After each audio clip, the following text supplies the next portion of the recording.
Okay, this is a continuation of Chapter 7. We're looking at the executive branch as the bureaucracy.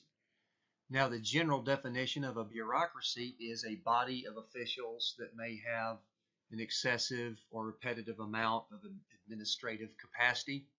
But what we're going to be talking about today is how the executive branch works as a bureaucracy and how productive that is intended to be as far as providing services that the government provides.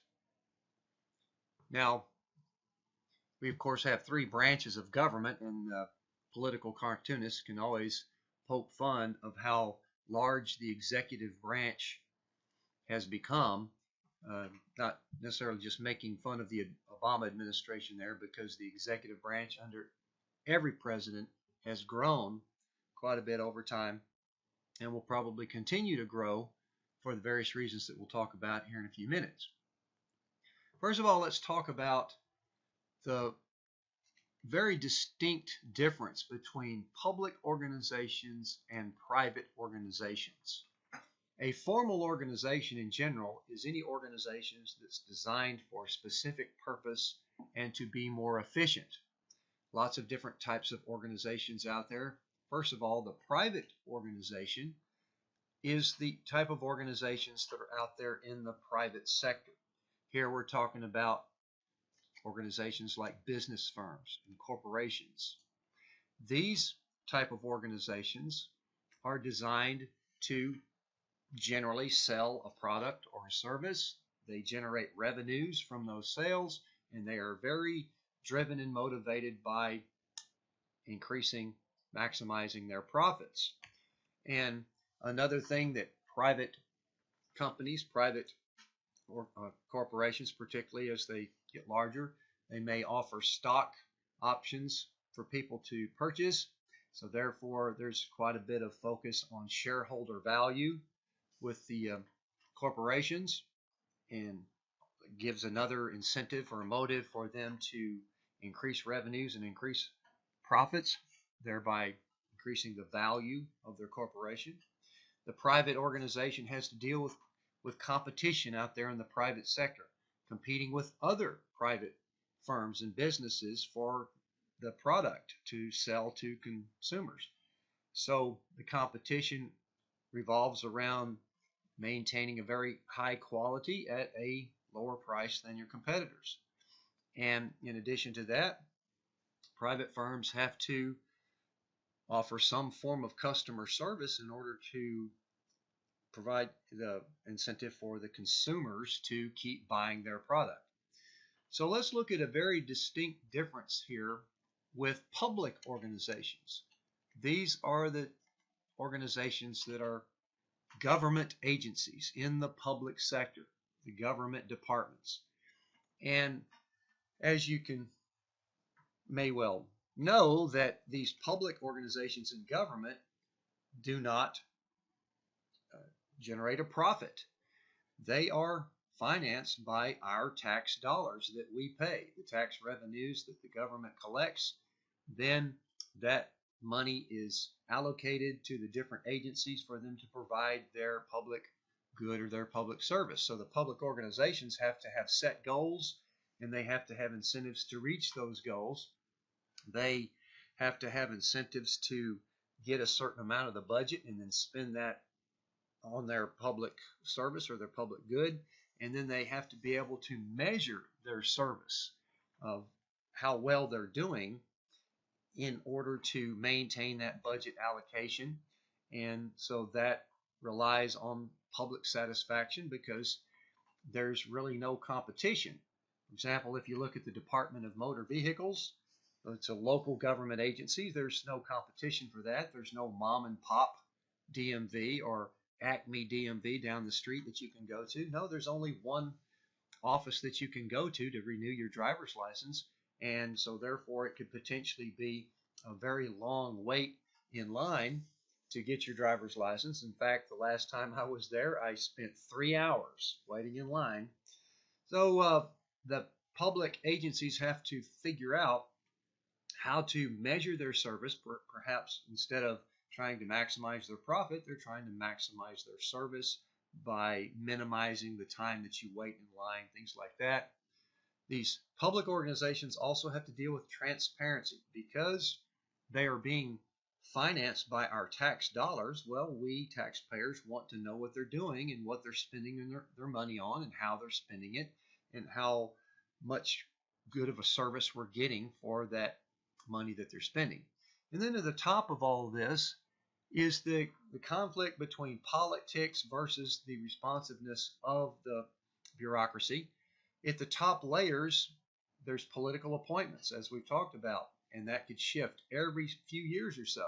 But regardless of what party is at the top of that particular bureau or that particular agency, the bureaucrats that are delivering that service have to continue to deliver that service and respond to what the public needs, regardless of the shifting winds of the politics at the top.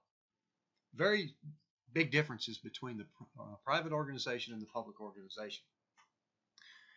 Now, the bureaucracy we've talked about here is synonymous with the executive branch, where all the bureaus are, those third-tier bureaus and the cabinet departments and the agencies. And most people, when they hear the word bureaucracy, they have a negative connotation there. Red tape, massive paperwork, lazy and incompetent employees that you can't get rid of. And we'll talk about how some of that may have come about. But despite these negative connotations, surveys show that most people are satisfied with the service.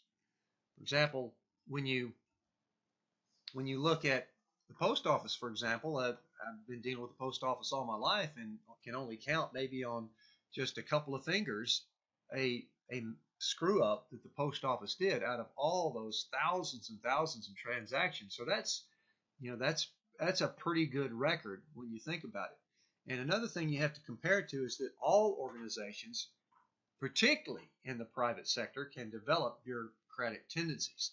I won't mention any names, but I had an issue with a bank, a private institution, the epitome of capitalist organization, and it was just incredibly frustrating to deal with their bureaucracy.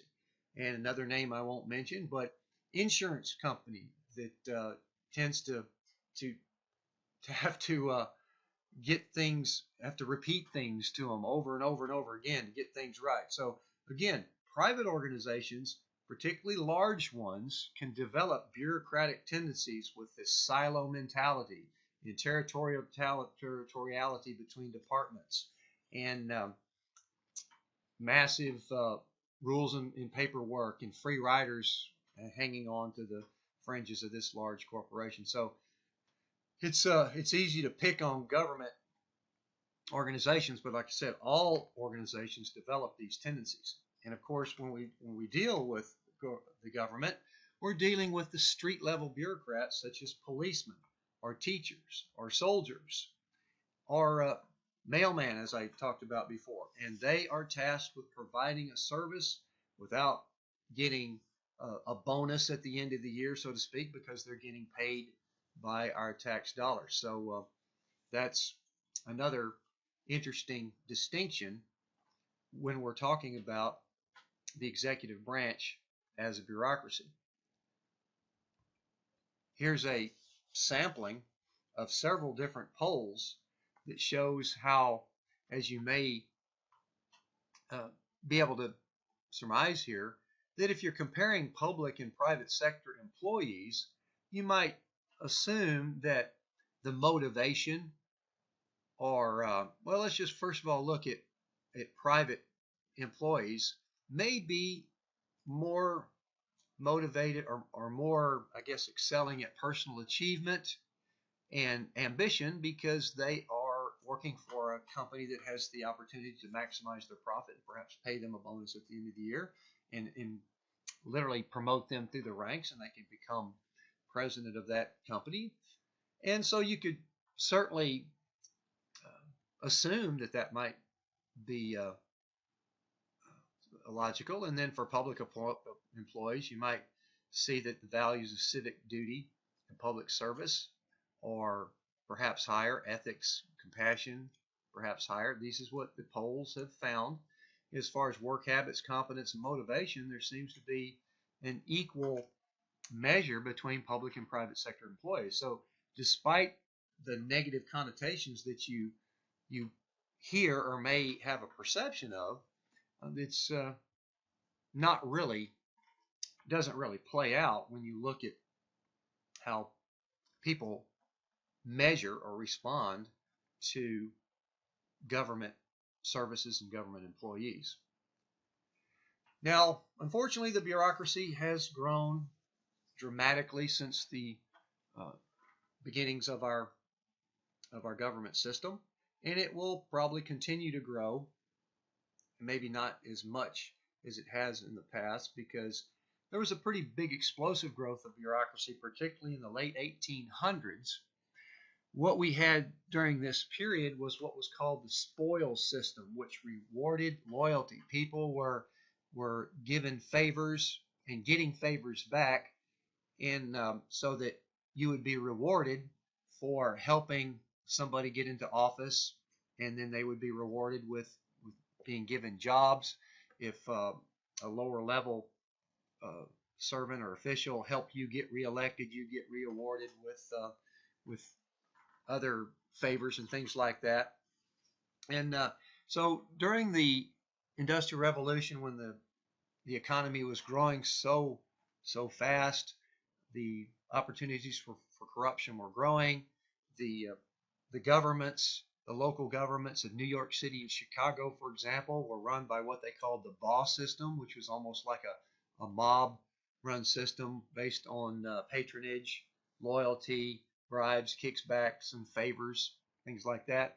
So around these late 1880s, the federal government was always trying to deal with this potential growing corruption problem. So they created, through a few legislative acts, they created this civil servant system, which actually made it a law that government employees would be hired on the basis of merit, or on the basis of being qualified for the job and maintain the job based on merit.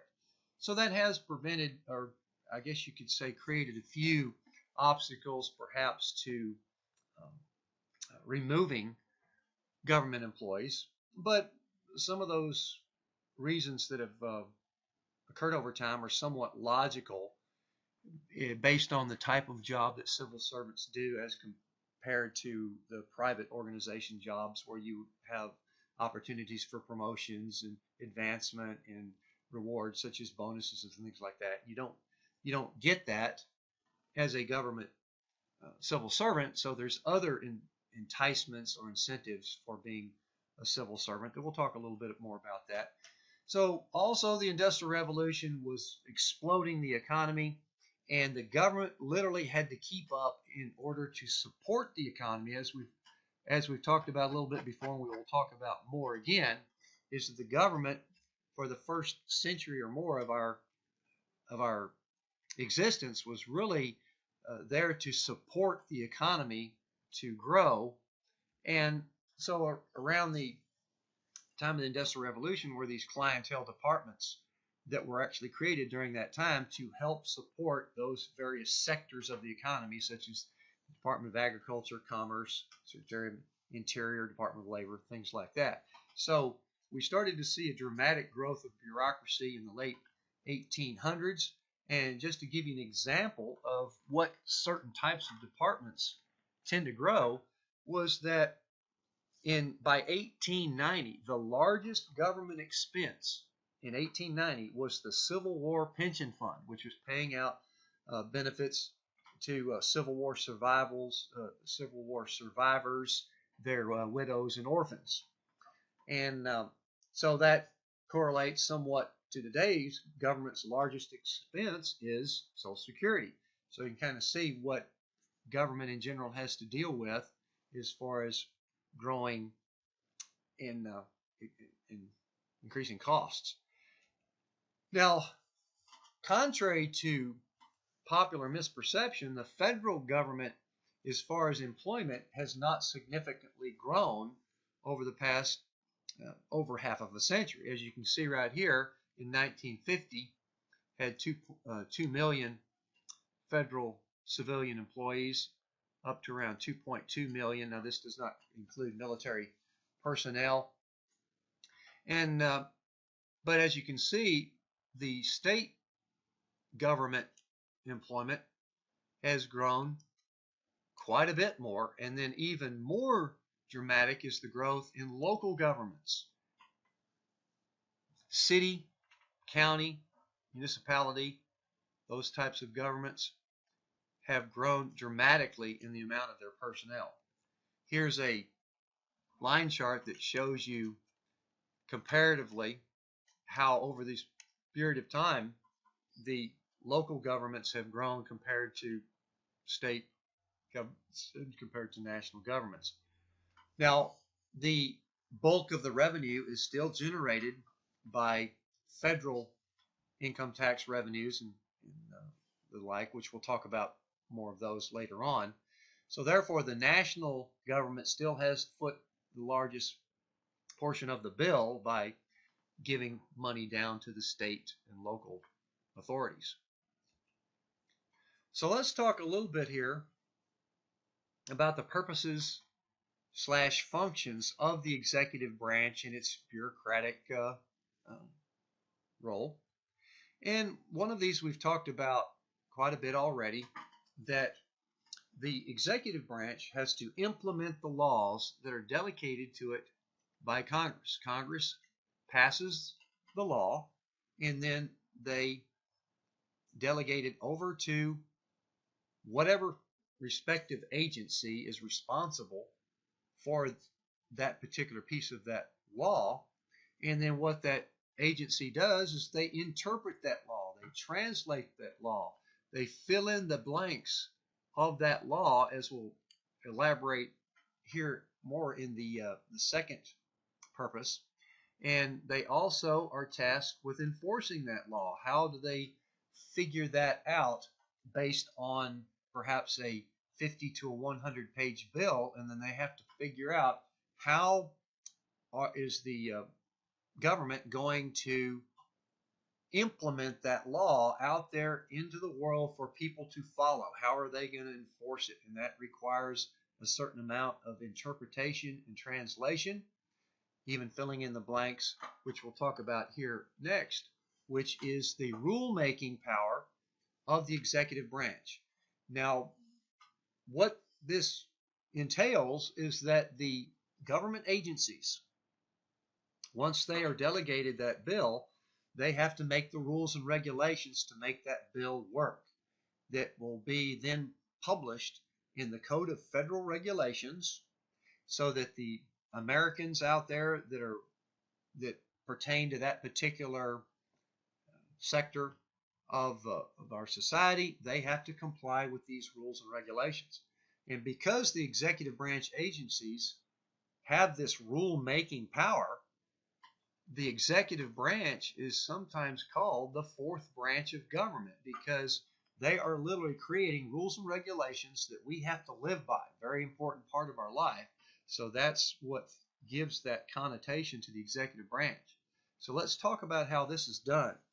Now, on the Federal Register, which I'll look at here in a minute, the Federal Register publishes every single day what the agency's processes are for various rules and regulations. There's hundreds of agencies, as we've seen in the previous video lecture, in the executive branch, and they're all trying to figure out how to interpret the laws that were given to them and how to create rules and regulations for Americans to follow in order to implement that bill and enforce that law. So what the agencies do first is put out notices that are published on the Federal Register, and these notices are like comment requests and meeting notices in order for people to be prepared. Anybody that's interested in that particular agency or that particular sector of our economy or whatever, they may pay attention to this and say, oh, there's a meeting coming up, or there's a request for comments. So let's get together and put our 2 cents worth in, because this is a long ongoing interactive process to create these rules.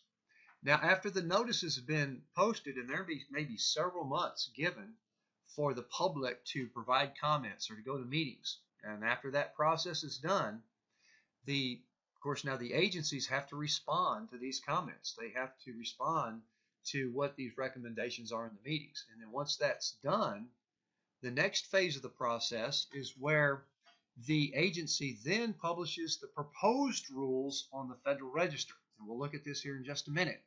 So that means that, okay, here's the rule that we're planning to publish, and here's your last chance, so to speak, to comment on that. And there may be a several-week period for the public or the interested parties, such as interest groups and their lobbyists, who are very much have a rational self-interest to pay attention to that rule.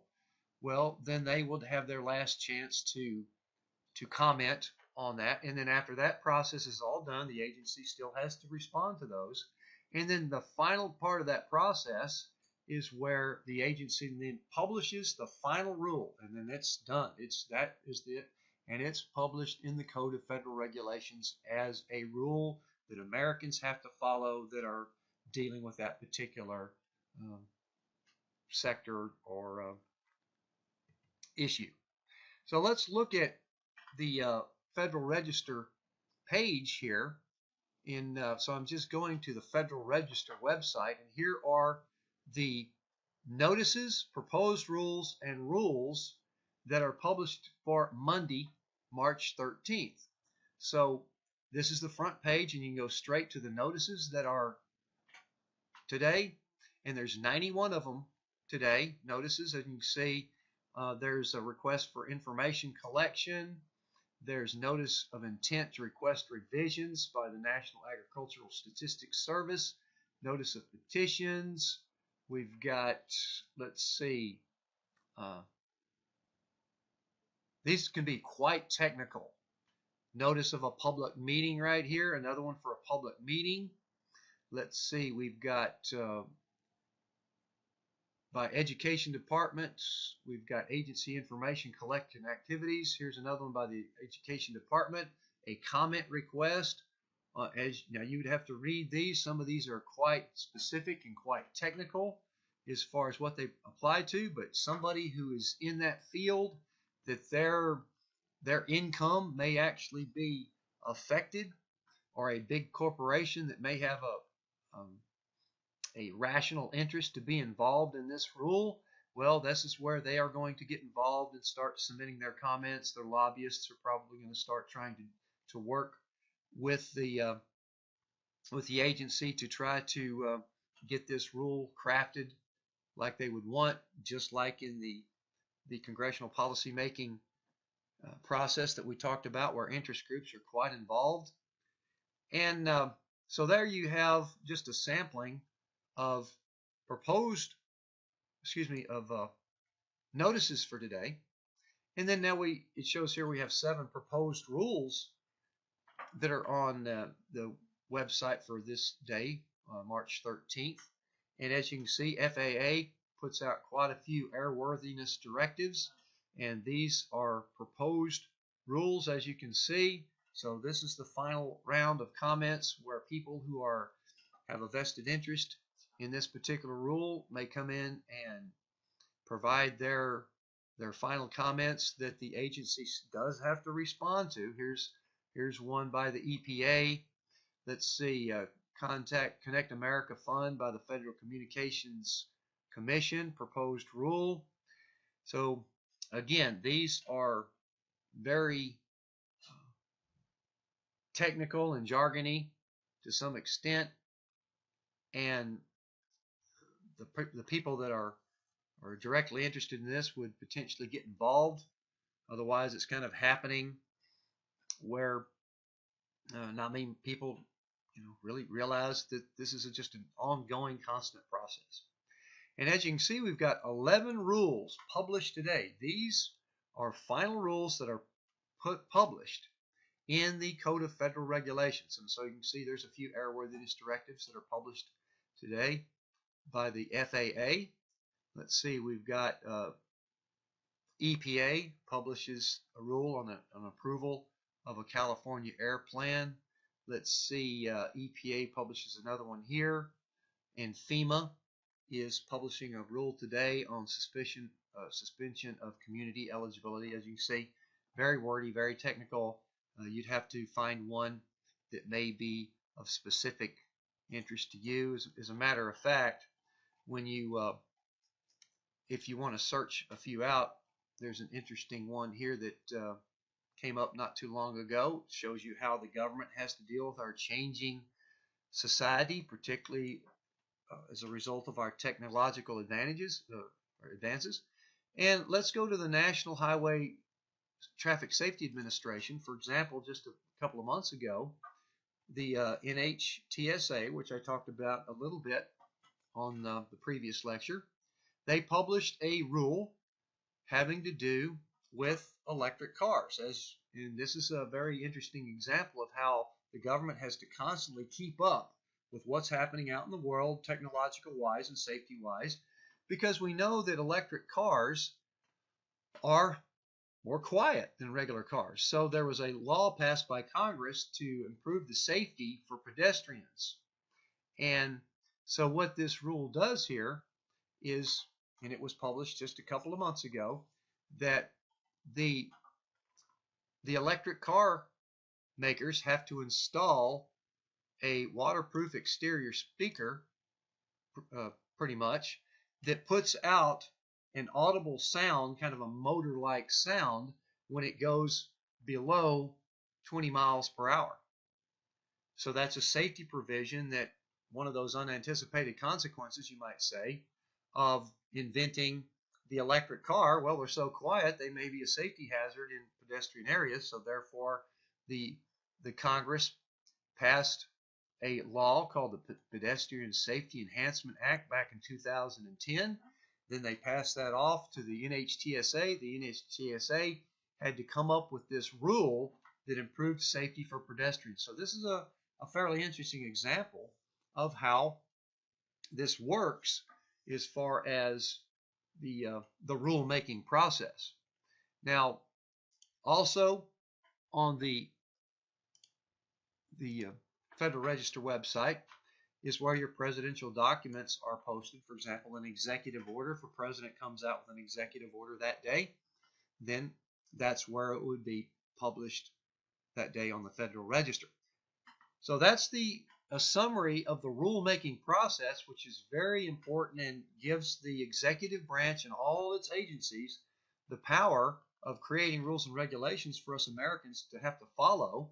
And so that's what's given it the connotation of the fourth branch of government. Now the third, we're going to focus on three major purposes of the executive branch here, and the third one is the one that we've talked about quite a bit already, and that's delivering a public good or a public service to the Americans. And we've talked about how the military is a public good, education is a public good, even your local library is a public good. So that's another major function that the executive branch does. Now, ironically, you wouldn't consider the bureaucracy as being efficient. That's why I have it in quotations. But however, the bureaucracy has evolved over more than 150, 160 years, and it's been studied dramatically that, what is this beast that has been forming and evolving to provide government services? And it has evolved in such a way that tries to ensure some amount of efficiency, despite the fact that it does not have incentives of generating revenues or maximizing profit or things like that. So what are the other things that have evolved to make the bureaucracy a little bit more efficient, generally speaking? One of is this hierarchical structure, this chain of command, the ladder, so to speak. This organized structure provides a division of labor that makes the chain of command a little bit more efficient as far as providing directives and keeping things organized. And this hierarchical structure, whether we like it or not, is pretty much the standard form of organizational structure, even in the private sector. So as the private corporations started to grow and get bigger and bigger, they somewhat emulated the hierarchical bureaucratic structure of that chain of command division of labor. Another thing that the bureaucracy does is pretty much implement routine. And now this is what might provide civil servants have to be incentivized to do routine jobs. And so that's part of what the Civil Service Act tries to ensure. And that's one reason why you may feel that when you're dealing with a bureaucrat, particularly on the phone, they may come across somewhat impersonal because they have a routine to go through, they have rules to follow. And of course, the SOP means standard operating procedure that tries to take their personal feelings or their personal decision making out of it, and they just follow the standard operating procedure. So that routinized type of schedule is also something that has evolved to keep the bureaucracy somewhat more efficient. It also maintains its continuity over time. It stays consistent over time because of the civil servant system, because of the fact that as the political winds change at the top of the agencies, the bureaucrats, the street level bureaucrats, have to maintain providing that service day in and day out, regardless of whether or not their cabinet secretary is a Democrat or a Republican. So that's another thing that's been somewhat instituted in the process to make it more efficient, relatively speaking. And then, of course, going all the way back to the Civil Service Act to ensure that bureaucrats are hired on on qualifications, on expertise, and they are maintaining their job through experience and skill. And as you can see, when we looked at those rules and proposed rules on the Federal Register, that is extremely technical stuff. So what you're looking at is a lot of bureaucrats there who are scientists, engineers, technicians, economists. You're looking at a lot of very experienced and educated people that are doing the bulk of that work. So that's kind of a 4-point note here as to how the bureaucracy has been evolving to be somewhat efficient, relatively speaking. Now, the bureaucracy, trying to control the growth of bureaucracy or the administrative overlap of the bureaucracy or the excessive red tape or paperwork of the bureaucracy or the growing manpower, that sort of thing. Well, that's a constant struggle. Every administration in almost every election campaign talks about, okay, how can I get better control of the bureaucracy or trim the bureaucracy? We'll talk about trimming it here in a minute.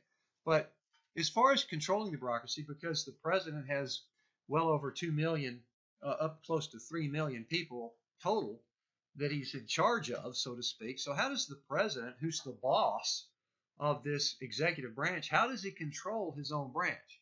Well, we've talked about a few of these already. The president is tasked by the Constitution to appoint all the cabinet secretaries, all the agency heads, undersecretaries, ambassadors, diplomats, things like that. So therefore, that gives him an extraordinary amount of control, because therefore he can appoint people who are loyal to his agenda, and they've got his back. They're not there to work against him. They're there to protect him. They're there to try to keep scandals out of the White House. They're there to implement his agenda as much as possible as far as the general philosophy, but of course their street level bureaucrats still have to provide the services day to day.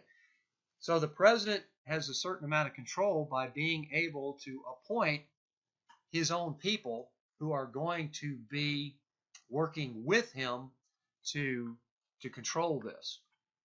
Another thing that we've already talked about is the president can issue executive orders to try to perhaps put a little bit more rule and enforcement on what certain agencies do. He can reform the structure of an agency that needs to perhaps get transitioned or shifted into another hierarchy or whatever. So as we saw, earlier, the executive order is a rule that the entire executive branch has to follow. So again, the president can really exert some control and some direction over his own bureaucracy through those things.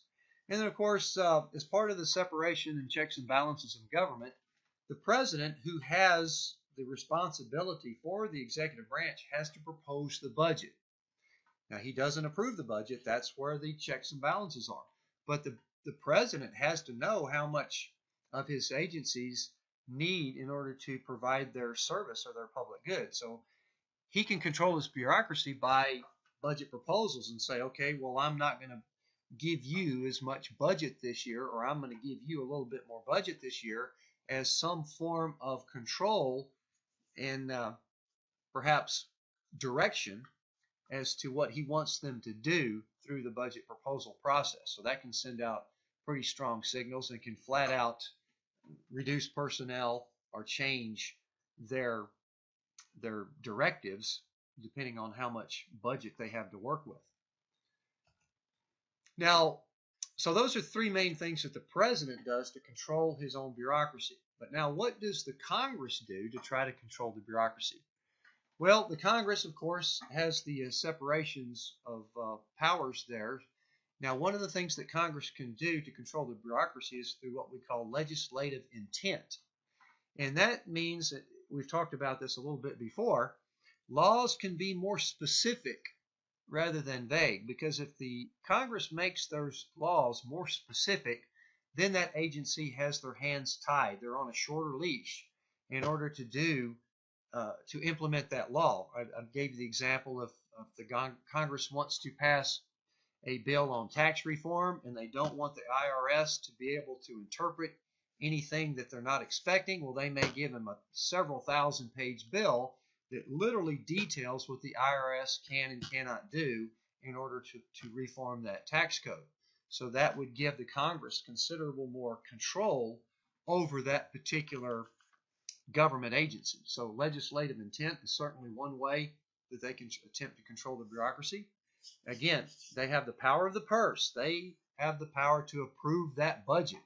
And that means they can recommend changes to that budget. So it's a kind of a back and forth ongoing process where they do have some power to send out signals that we do not feel that this agency should get this much money, that type of thing, because they have the final approval of the budget and could potentially make recommendations in changes to it. And then another thing we've talked about is that as part of this advise and consent type function in the Constitution, the Congress can call the department heads, bureaucrats, in front of a congressional committee in order to investigate, and this is part of their oversight capacity.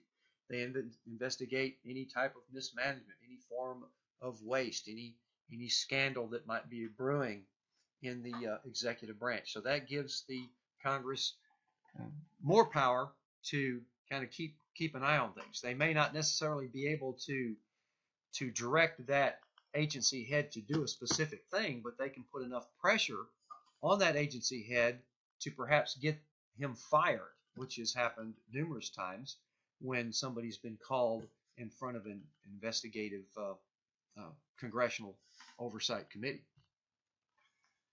So now finally here, let's talk about ways of reducing the bureaucracy or attempting to reduce the bureaucracy, because one thing that we could have spent more time on is talking about how, because of increasing population and increasing complexity of our society, that government does tend to grow along with that.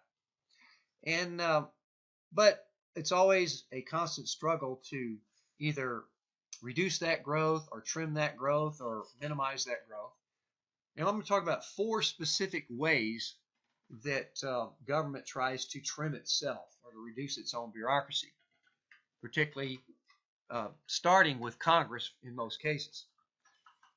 Termination is one way, and that's just flat out terminating a department, totally cutting that department and letting those employees go. That is extremely difficult, because once an agency has been formed, it creates a clientele. It creates a public good and a public service that people are depending on. And you could probably see what's happening right now with the Affordable Care Act. The Republican-controlled Congress is trying to repeal that, and you've already got, over the past 7 years, you've already got a large number of constituents who are relying on certain aspects of that program. And so therefore, Congress is getting a lot of kickback on it to try to figure out what to keep, what to cut, and very difficult process. And so as you can see, they're, rather than cutting an entire agency, they're trying to cut programs in order to try to trim the bureaucracy. This is typically incremental. As we see, it's difficult to slash an entire agency. What you could do is through the budget reduction process, and if a agency's budget is reduced, they will probably be forced to reduce manpower, things like that.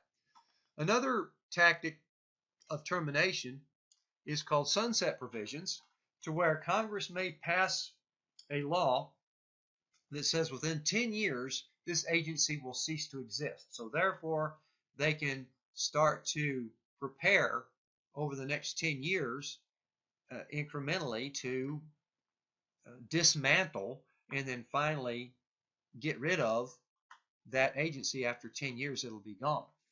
And those, the Congress can actually kind of remove themselves from responsibility for that, because 10 years down the road, they can say, oh, that was done 10 years ago.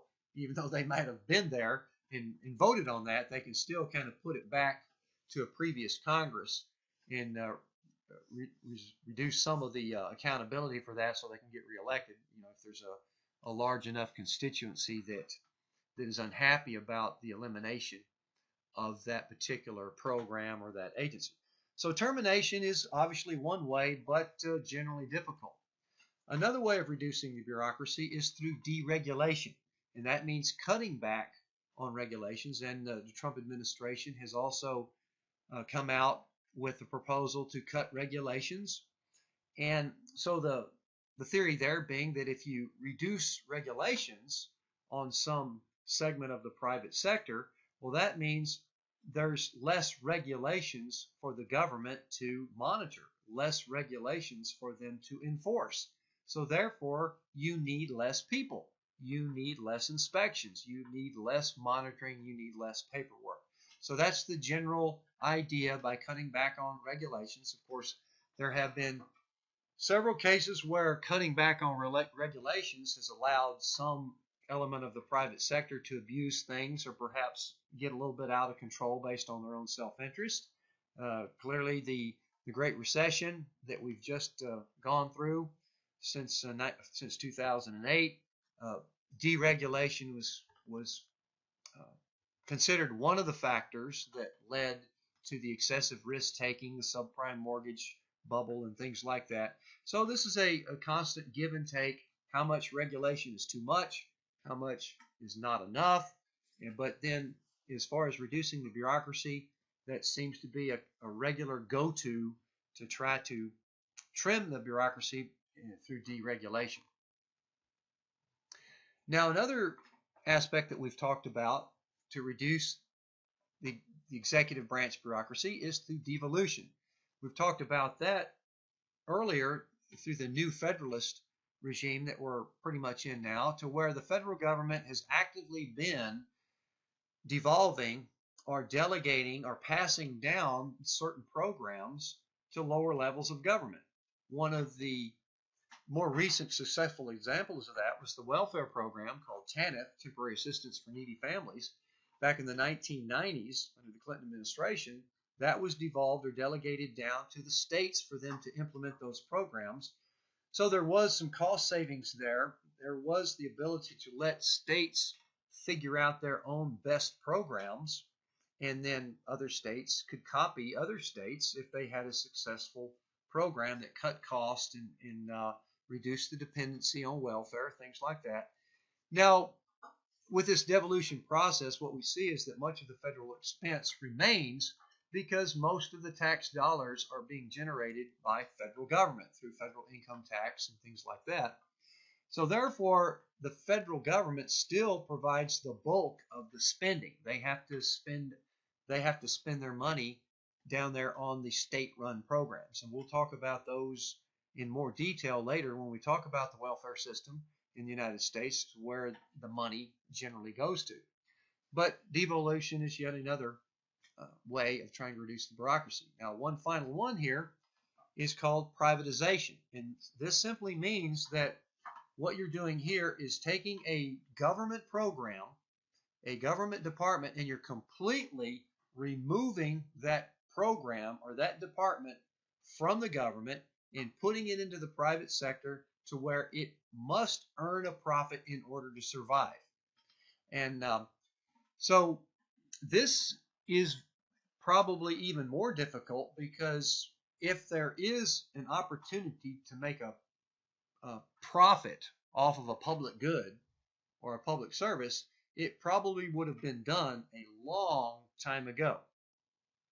So this is a big challenge that government sometimes feels like, oh, here's a program that we can just put out there in the private sector, remove it from government expense. They can go out there and provide that service to Americans and make a profit from that service and then survive on their own.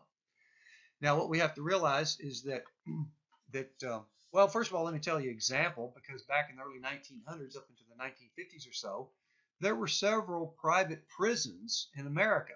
These were fairly unique to where they owned the prison owned, and it probably got started through government subsidies, but it was run privately and generated its own revenue. These prisons owned several hundred acres of lands where they would grow crops and raise cattle, and they would sell those crops. The inmates would farm those crops and raise those cattle. The inmates would serve as contract labor to go out, and they could certainly underbid pretty much any private contractor out there because they were working for literally slave labor as inmates. So they could undercut with their bids and do roofing contracts and labor contracts. They would sell their agricultural goods. They would sell their beef, and they would actually generate a profit in order to run their prison. Now, unfortunately, they were also hopelessly corrupt, and they were not under the typical federal scrutiny to provide safe and secure and, I guess you could say, humane, perhaps, prison conditions, because they were less beholden to the government by being a private firm.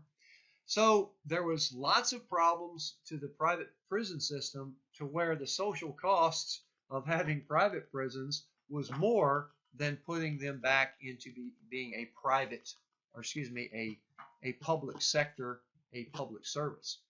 So now we do have prisons today that are contracted out. So we have to be careful, because contracting and outsourcing is not the same as privatization.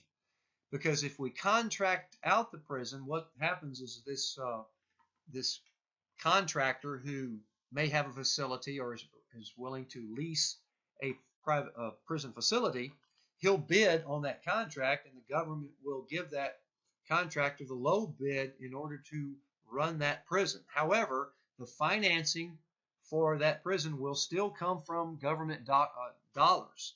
The contractor will get paid on a cost-plus basis from the government. So that's not the same as privatization. What that does, though, is gives the government some advantages to pay less money, because the contractor is responsible for benefits and pensions and stuff like that, insurance policies and whatnot.